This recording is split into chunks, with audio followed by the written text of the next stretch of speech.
Hi hello नमस्कार, कसे आहात तुम्ही सगळे. तर आज आहे ना मी तुमच्यासोबत एक रेसिपी आणि त्यासोबतच आपले जे ऑइल डिस्पेन्सर्स आहेत, आपण तूप वगैरे कशामध्ये ठेवू शकतो, म्हणजे मी कशामध्ये ठेवते ते सगळं काही आजच्या व्हिडिओमध्ये शेअर करते. तर हे सगळे जे ऑइल डिस्पेन्सर्स आहेत, म्हणजे किचनमध्ये आपलं देवघरामधलं तेल, त्यानंतर तुपासाठी आपण कोणता डबा वापरला पाहिजे, त्या सगळ्या गोष्टी मी आज तुमच्यासोबत शेअर करते. म्हणजे माझ्याकडे ज्या गोष्टी आहेत आणि ज्या मी यूज केलेल्या आहेत की मला ओके ओके वाटतं, तर ते मी तुमच्यासोबत शेअर करते. तर आज इथे आहे ना मी तुमच्यासोबत थोडीशी वेगळी रेसिपी शेअर करते. ती आहे हराभरा कबाबची. तर इव्हिनिंग स्नॅक्ससाठी आहे ना मी त्याच्यासाठी बनवत होते. तर इथे मी पालकची एक गड्डी आहे ना ती घेतलेली आहे आणि सोबतच एक अंदाजे मटर घेतलेली आहे. तर मी इथे 1 वाटी मटर घेतलेली आहे आणि हे आता दोन्ही पण आहे ना व्यवस्थित थोडा वेळ बॉईल करून घेते. आणि मी सेपरेटली बटाटा जो आहे ना तो सेपरेटली उकडून घेतलेला आहे, कारण बटाटा थोडासा व्यवस्थित स्मॅश झाला पाहिजे त्यासाठी, आणि त्याला थोडा जास्त वेळ जातो उकडायला, म्हणून मी कुकरमध्येच एक बटाटा लावून घेतलेला आहे. तर हे पालक वगैरे जे आहे ना याचं मी आता स्मूथ पेस्ट बनवून घेते आणि याच्यासोबतच आहे ना मी आलं, लसूण आणि मिरची देखील ॲड केलेली आहे. म्हणजे कसं आहे, हराभरा कबाब आहे ना तो हराभराच राहील, म्हणजे मिरची टाकल्यावरती हिरवा कलर येईल म्हणून. आपण नाही तर थोडंफार लाल तिखट जरी टाकलं तरी चालेल, पण फक्त कलर नको बदलायला त्याचसाठी. आणि वरून थोडीशी कोथिंबीर देखील ॲड केलेली आहे.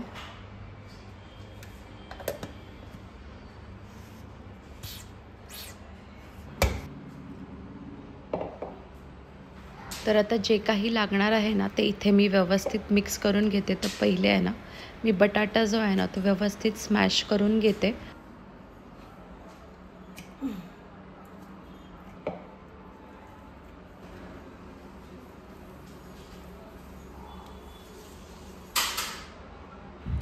आणि यामध्ये आहे ना मी एक 100 ग्रॅम पनीर देखील टाकते. तर तो थोडासा मी किसून घेतलेला आहे आणि याचे आपल्याला कबाब बनवायचे, म्हणजे कटलेट बनवायचे, तर त्याच कन्सिस्टन्सीमध्ये होण्यासाठी जितका लागेल तेवढा बेसन ॲड केलेला आहे. तर इथे मी 2 चमचे ऑलमोस्ट घेतलेले आहेत. तर मला अजून जर लागलंच तर मी बेसन ॲड करेन, पण हे एवढं इनफ झालेलं आहे जेवढी मी क्वांटिटी घेतलेली आहे त्यामध्ये. तर हे धने जिरे पूड, थोडंसं मीठ आणि हळद ॲड केलेली आहे. तर बेसनचे जे प्रमाण आहे ना ते आपल्याला आपले जे कटलेट आहेत ना ते फुटले नाही पाहिजेत अशा पद्धतीने टाकायचं आहे. तर हे हराभरा कबाब बनवायचं एकच रिझन आहे, ते म्हणजे हेल्दी जो ऑप्शन आहे ना तो मुलं खूप आवडीने खातात, त्याचसाठी बनवते. म्हणजे त्यांना भरवायला काही गरज पडत नाही. आरूसोबत स्पृहा देखील बसते आणि ती देखील खाते. तर इथे आता मी थोडेसे ब्रेड क्रम्स देखील ॲड केलेले आहेत. तर ब्रेड क्रम्स नव्हते माझ्याकडे, बर्गर बन होता, तर तो थोडासा मी मिक्सरला वाटून घेतलेला आहे. तर त्याच्याने पण थोडीशी क्रिस्पी चव येते. जर ते नसेल आणि तुम्हाला ॲड करायचे नसतील तरी देखील चालतं, कटलेट्स खूप छान होतात.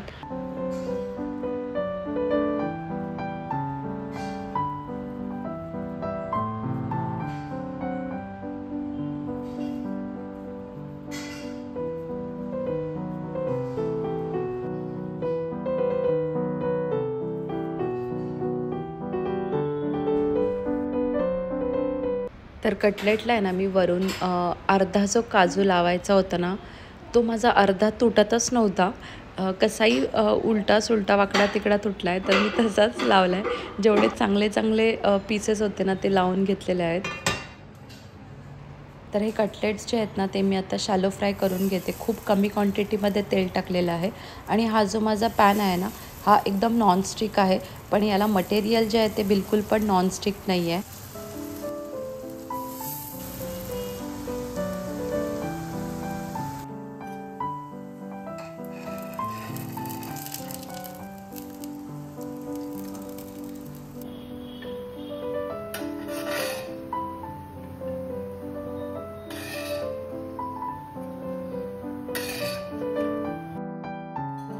तर हे कबाब जे आहेत ना याच्यामध्ये मी पनीर टाकलं होतं, त्याच्यामुळे याची टेस्ट खूप वेगळी आली होती आणि खूप छान लागत होते. तर याच्यामध्ये जनरली कोण पनीर टाकत नाही, खूप रेअरली बघितलं आहे पनीर टाकलेलं.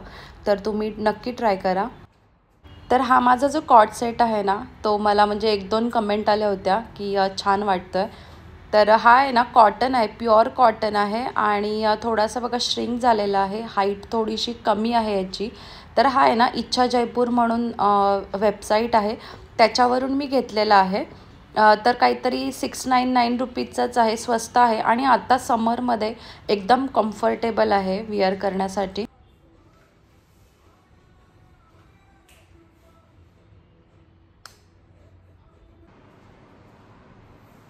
तर हे सगळे जे बाटल्या आहेत तेलाच्या, तुपाच्या, ऑइल डिस्पेन्सर, हे सगळं काही एकदाच आता घासलं होतं आणि डिशवॉशरमध्ये भांडी इतकी छान निघतात ना.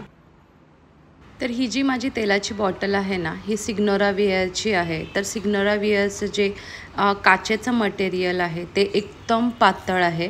तर ही सगळ्यात हलकी अशी सिग्नोरा विअरची तेलाची बॉटल मी डेली आपलं जे नेहमीचं लागणारं जे तेल आहे ना त्याच्यासाठी यूज करते. याला आतमध्ये आहे ना एक रबरची रिंग दिलेली आहे. हा जो पोर्शन आहे तो स्टीलचा आहे आणि वरती जे आहे ते प्लास्टिकचं आहे. आणि याचं जे नोझल आहे ना ते व्यवस्थित बसतं, जिथून बिलकुल पण तेल लीक होत नाही. थोडंफार जे क्वांटिटीमध्ये आहे, म्हणजे जर तुम्ही महिना 2 महिन्यांनी वगैरे जर तेलाची बॉटल बघितलीत, घासली नाहीत, तर थोडंफार तर तेल त्याच्यातून गळणार. पण याचा जो नोझल आहे ना या सिग्नोरा विअरच्या बॉटलचा, हा सगळ्यात चांगला नोझल आहे. तर त्या एक 300 रुपयाला 2 बॉटल मिळतात. त्याची जी काच आहे ना ती खूप जाड आहे आणि त्या वजनाला देखील खूप हेवी आहेत. तर पडायची भीती आहे आणि माझ्या त्या दोन्ही पण बॉटल फुटलेल्या आहेत. म्हणजे एक मी किचनसाठी आणि एक देवघरासाठी वापरली होती. तर त्या दोन्ही देखील माझ्या बॉटल ज्या आहेत ना त्या अशाच म्हणजे इकडे तिकडे पडूनच फुटल्या आणि खूप हेवी असल्यामुळे ना कॅरी करायला मला डिफिकल्ट वाटत होतं. तर मला या ज्या सिग्नोरा विअरच्या ज्या बॉटल आहेत याची जी काच आहे ना ती खूप आवडली आणि या बॉटलचे जे ओपनिंग आहे ना ते देखील थोडंसं वाईड आहे. त्याच्यामुळे मला तर ही परफेक्ट वाटली आणि आता मी खूप महिने झाले मी ही बॉटल जी आहे ती वापरते आहे. तर ही मी लोकल शॉपमधून घेतलेली आहे, पण ही ऑनलाईन देखील अवेलेबल आहे. तर मी दोन्ही पण लिंक ज्या आहेत ना त्या डिस्क्रिप्शनमध्ये शेअर करते. नंतर ही जी तेलाची किटली आहे ना, ही माझं जे देवघरातलं तेल आहे ना, त्याच्यासाठी वापरते. कारण आता देवघर आहे ना, हे थोडंसं खाली आहे. तर स्पृहा तिथे सारखी जाते. त्यासाठी मी ह्यावेळेस आहे ना, स्टीलचीच बॉटल घेतलेली आहे. तर ही देखील बॉटल आहे ना, खूप छान आहे. तर मला असं वाटतं की प्रत्येक तेलाच्या बॉटलला ना हँडल असावा. तर त्याचसाठी मी ही जी तेलाची बॉटल आहे ना, ती घेतलेली आहे. वरचं जे झाकण आहे ते आपण पूर्ण काढू शकतो. इथे थोडंसं होल दिलेलं आहे, जिथून आपण जेव्हा तेल काढू ना, तर तिथून हवा जी आहे तेलाच्या बॉटलची ती पास होईल त्यासाठी.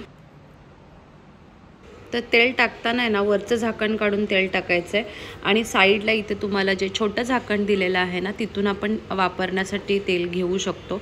तर ही जी बॉटल आहे ना ही थोडीफार गळते, कारण याचं जर तुम्ही नोझल बघितलात ना त्याचा शेपच तसा आहे, तरी देखील थोडंफार अवॉइड होतं. तर खाली आहे ना मी एक प्लेट घेते याच्या. त्यानंतर याचं जे वरचं झाकण आहे ना ते एकदम टाईटली बसतं. म्हणजे असं नाही आहे की कोणाला पण असं इझिली निघेल किंवा तेल ओतताना पडलं असं कधीच होणार नाही. तर हे झाकण जे आहे ना हे एकदम व्यवस्थित बसतं. त्याचसाठी ही जी बॉटल आहे ना ती मी देवघरासाठी वापरते आणि बऱ्यापैकी 1 लिटर वगैरे तेल याच्यामध्ये बसतं. मी खूप भरून वगैरे टाकत नाही, थोडं कमीच टाकते दोन्ही पण बॉटलमध्ये.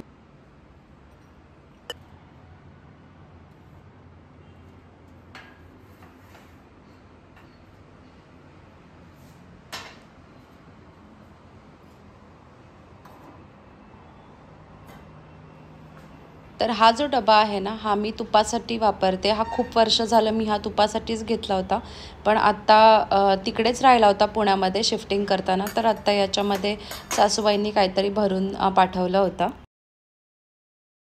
तर हे जे 2 सिरामिक्सचे पॉट्स आहेत ना याबद्दल मला बऱ्याच वेळेस कमेंट्स येतात की हे तुम्ही कुठून घेतलेले आहेत. तर हे मी पुण्यातून एका लोकल शॉपमधून घेतलेले आहेत. याची मला आता प्राईस देखील आठवत नाही आहे, हे मी कितीला घेतलेलं आहे. तर तुम्ही बघितलंत नाही, खूप वर्ष वापरलेलं आहे. याला क्रॅक्स देखील गेलेले आहेत, पण ते काय लांबून म्हणजे दिसत नसेल, पण आज मी दाखवते.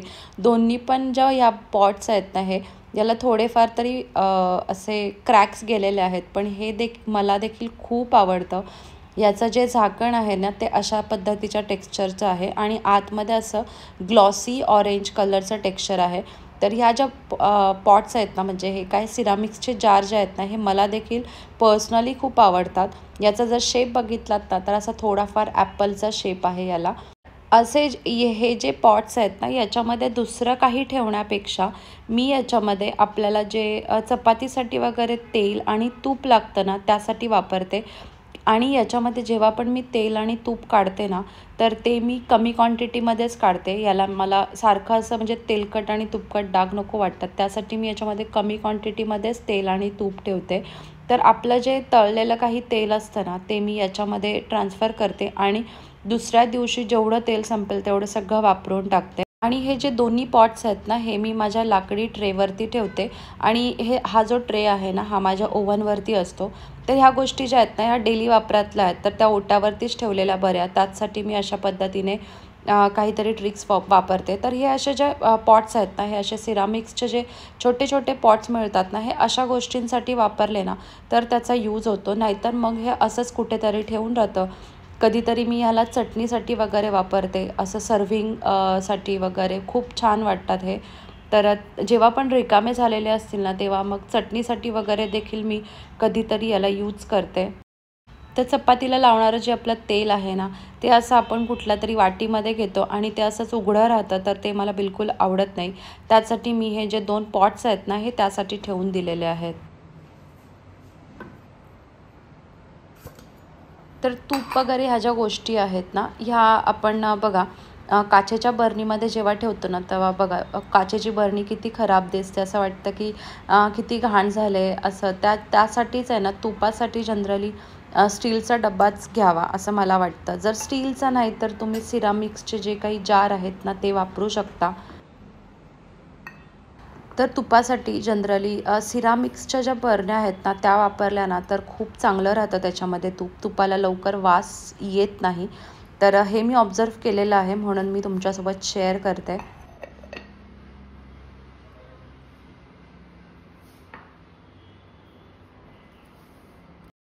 तर तेलासाठी आहेत ना, असे हे छोट्या नोझलवाले जे ऑइल डिस्पेन्सर्स आहेत ना, हे का वापरावे त्याचं एक रिझन आहे. त्यामुळे काय होतं म्हणजे माझं तरी रिझन मी सांगते. त्याच्यामुळे काय होतं, आपण ना थोडंसं कमी तेल वापरतो. खूप जास्त तेल आपल्याकडून वापरलं नाही जात. त्याचसाठी असे जे ऑइल डिस्पेन्सर्स आहेत, ज्याचे नोझल खूप छोटे असतील ना, तेच प्रेफर करा. आणि आता कसं झालं आहे ना, डिशवॉशर आहे ना, त्याच्यामुळे भांडी आहेत ना, इतकी व्यवस्थित आणि इतकी स्वच्छ निघतात. तर तेलाचे असे बिलकुल पण ह्या तेलाच्या बॉटलला किंवा या स्टीलच्या तेलाच्या बॉटलला बिलकुल पण डाग दिसत नाहीत. खूप स्वच्छ असं वाटतं. तर हे जे ऑइल डिस्पेन्सर आहेत ना, या दोन्हीच्या लिंक मी तुम्हाला डिस्क्रिप्शनमध्ये शेअर करते. सो आय होप तुम्हाला माझी आजची जी व्हिडिओ आहे ना, ती आवडली असेल. व्हिडिओ आवडली असेल तर लाईक करा आणि तुम्ही चॅनलवरती नवीन असाल तर सबस्क्राईब करा. भेटूया अजून एका नवीन व्हिडिओमध्ये. तोपर्यंत तुमची काळजी घ्या. Take care and bye.